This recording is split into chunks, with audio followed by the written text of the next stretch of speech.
हाँ चाचा लग गया पेंचर? हाँ हाँ पतील लग गया पेंचर। कितने पैसे? ये तेरे 120 रुपये हो गया।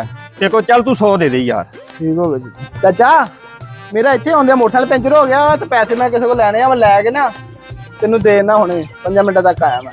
ਉਹ ਭਤੀਜਿਆ ਇੱਕ ਤੇ ਸਵੇਰ ਦਾ ਗਾਹ ਕੋਈ ਨਹੀਂ ਆਇਆ, ਜੇ ਤੂੰ ਆਇਆ ਹੀ ਆਇਆ ਉਹ ਵੀ ਆਧਾਰ ਕਾਰਡ ਚੱਲਾ, ਮੈਨੂੰ ਤੇ ਯਕੀਨ ਨਹੀਂ ਹੈ। ਮੈਂ ਤੇਰੇ ਨਾਲ ਹੀ ਚੱਲਦਾ 5 ਮਿੰਟ ਤੱਕ। ਯਾਰ ਕੀ ਹੋ ਗਿਆ ਯਾਰ, ਤੇਰੀ ਕੋ ਖੇਚਲ ਆ, ਮੈਂ ਤੇਰੇ ਨਾਲ ਚੱਲਦਾ, ਤੂੰ ਉੱਥੋਂ ਮੈਨੂੰ ਪੈਸੇ ਫੜਾਈ, ਮੈਂ ਆਪੇ ਆਵਾਂ, ਤੁਰ ਕੇ ਆਵਾਂ, ਮੈਂ ਰੇੜ ਕੇ ਆਵਾਂ, ਜਿੱਦਾਂ ਮਰਜ਼ੀ, ਤੈਨੂੰ ਕੋਈ ਟੈਨਸ਼ਨ। ਠੀਕ ਹੋ ਗਿਆ ਚਾਚਾ, ਚਲਾ ਮਾਰ ਕੇ ਇੱਕ ਮੈਂ ਤੇਰੇ ਨਾਲ ਹੀ ਚੱਲਦਾ। ਚਲਾ।